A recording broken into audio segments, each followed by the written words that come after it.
Hey gang, welcome back, part two. And this is what I picked up at Jive Time today. They have a section when you first walk in. It's some bins that are like 3 rows of records that are $3 a piece or 4 for 10. And thumb through there, and I usually find four records that I can get. End up being about $2.50 a piece. Most of the times I find two, and I think I really don't want them that bad, and I'd rather put this $6 towards something else. But today's one of those days I found 4 items, and I picked them up. And this is one that I've been wanting for a little while just to check out. I've never heard it before. It's Supertramp's first album. I've wanted this one and Indelibly Stamped, and I've had an opportunity to buy Indelibly Stamped, but passed on it, and then I kind of regretted it because it's kind of hard to find. So, good old A&M issue, and for $2.50, figured now I can find out what all the excitement is about with this record. This is back, I guess, when they were more of a prog band, and that sounds interesting. So, looking forward to diving into that. Al Stewart, friend of mine, Don, if you're watching, hi Don, how's it going? Over in Port Angeles, Washington. He always talked up about Al Stewart's early albums, and I've seen a few of the early albums available here and there, and I've just never picked up on them. I've heard Orange. I think I've got a copy of that. I think I might have the CD of it. I'm not sure, but I know there are a number of albums prior to Year of the Cat that are just really good. I've heard a lot of people talk about them quite well. But I found in that $3 bin this double album comp of Al Stewart the early years. So, and the vinyl's in great shape, covers in great shape. So I'm looking forward to diving into this, and I will probably be motivated to look for more of his early work. Hopefully, original British copies, because I'm a snob like that when it comes to things like that. If it's a British artist, unless there's something definitely different, extremely different with the way that it was released in the U.S. and the U.K., I'd rather have the U.K. pressing. They probably sound better. Probably construction of the album cover is better. Some nice Janus label. So this is going to be a good introduction to me for his earlier work, and I will probably from then on be seeking out a lot of his early albums, and which I've seen before. I'm a little bit familiar with, but this will be a nice way to really get into it for $2.50. Double album for $2.50. Al Stewart, you got it. This is an album that I know a number of people have put up and shown.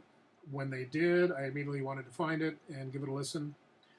And everyone that I found, they were just in horrible shape.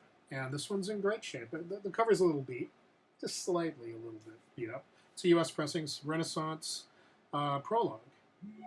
And so again, I got this in the $3 bin with the other three. That makes $4. Makes for a $2.50 record purchase. So great shape. It's on the Capitol Sovereign label, which I've seen before, but I don't think I own anything on the Sovereign label before. But it's the Orange label. Yeah. It's the Capitol Orange label. Oh, you know where I think I've got a Sovereign is when it comes to Klaatu. I think I have one of the Klaatu albums that are on the Sovereign label.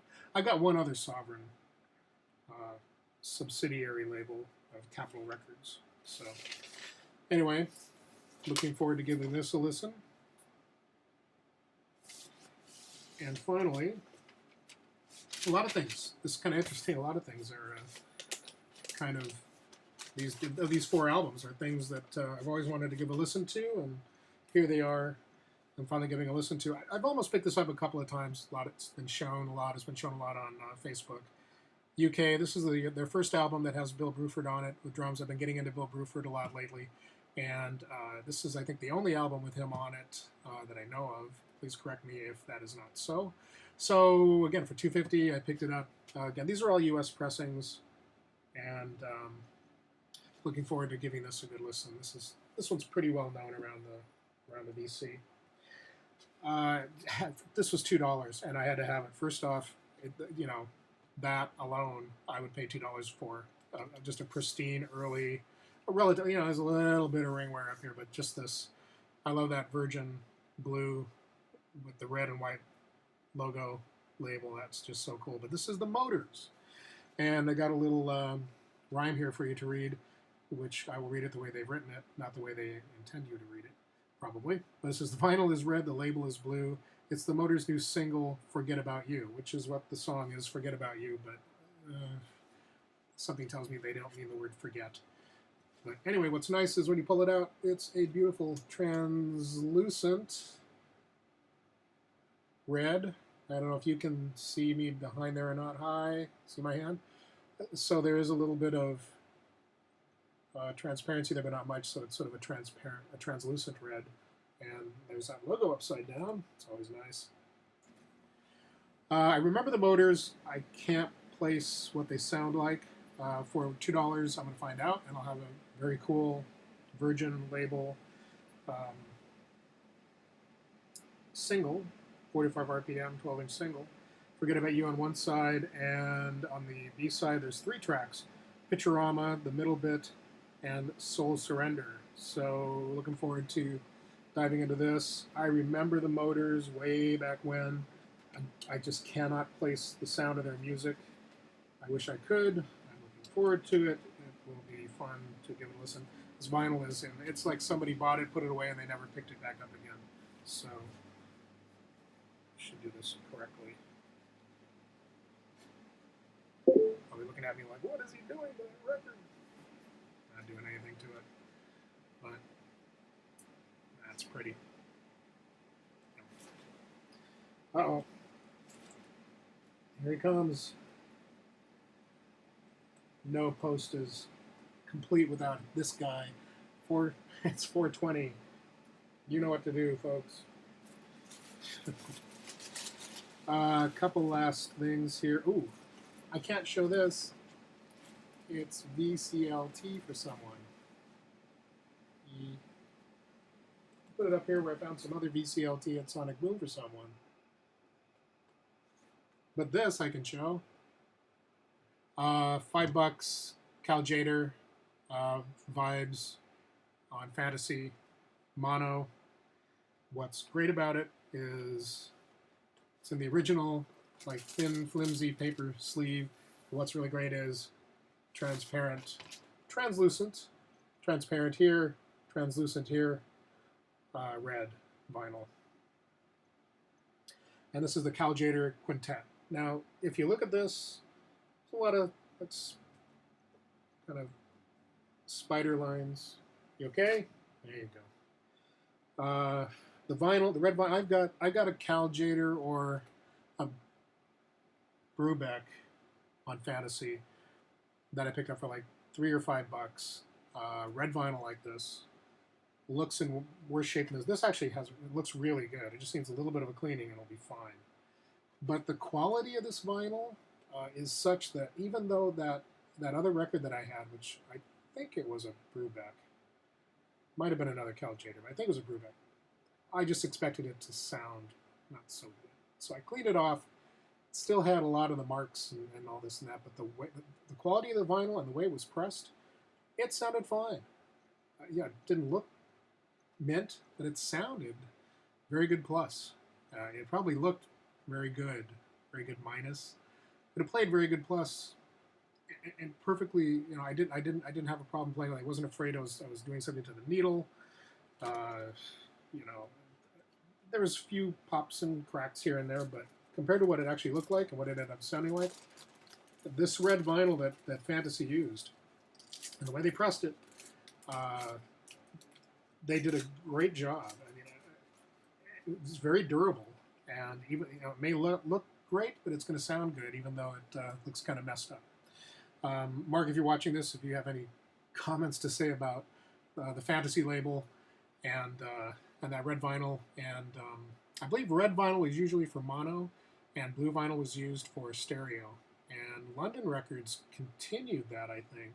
I don't know if Fantasy, if it was coincidence, or if London Records and Fantasy connected somehow, or if one took it from the other. But I always remember that if it was a red label, like in the Rolling Stones on London, if it was a red label, it's going to be mono, even in the U.S. Or the U.K. And a blue label meant stereo. And here it's the red vinyl means mono, blue vinyl meant stereo. And it was usually the original releases, the early releases that had the colored vinyl. So anyway, very cool to find these early Caljader and or fantasy recordings, especially Brubeck and Caljader. They also had a copy of Concert by the Sea. It was on black vinyl, and I figured, I'm just going to be happy with this for right now. They also had Soul Sauce, which is an album that I've been finding. I know that's a favorite. Don, if you're still watching, that's a favorite of yours.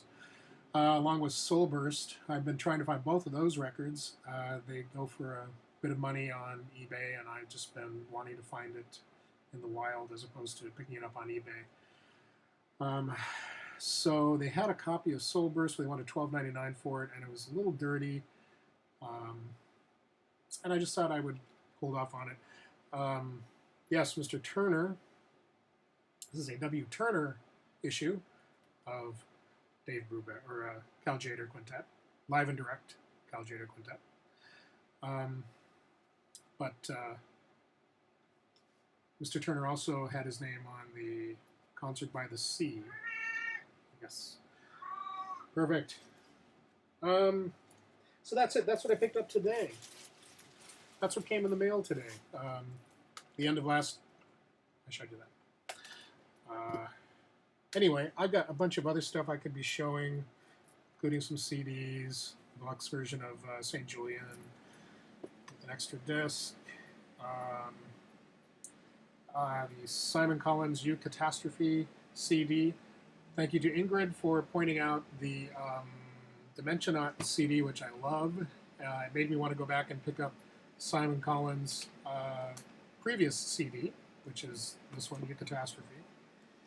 And one other thing I picked up, which is kind of neat, Robert Z, if you're watching, this is a nice mini LP CD of Brian Auger and the Trinity. It's both Volume 1 and Volume 2 of Julie Driscoll, Brian Auger and the Trinity. Street Noise. Tough to find this on vinyl in decent condition, but I was happy to have this one. Find this one for just like $8. In condition, all the goodies are inside, and it's Japanese mini LP to boot. So anyway, the little extra there with some CDs. Oh, the horror CDs. And a little something here for Chris over at Dixieland Farms. Yeah, if you're watching. He loves that Dexter. Anyway, so it's now 4:26. I've got to get myself someplace by 5:30. That's probably not going to happen, but I'll do my best. You guys have a good weekend, and look forward to more posts. Get out there and post more. I know I haven't posted in like a month, and it's been a little dry here on the VC lately on YouTube, but damn it, post, because I'm getting tired of watching things over and over again. I can only watch old River and Shelley videos so much. I don't know what happened to them. They're just gone. They just disappeared. I'm hoping they're going to pop up in somewhere. I have a feeling that they've relocated. They're gonna like pop up in Antarctica or something, in a research station, or who knows. That's him saying, "Shut up, get off." Talk to you later. Bye.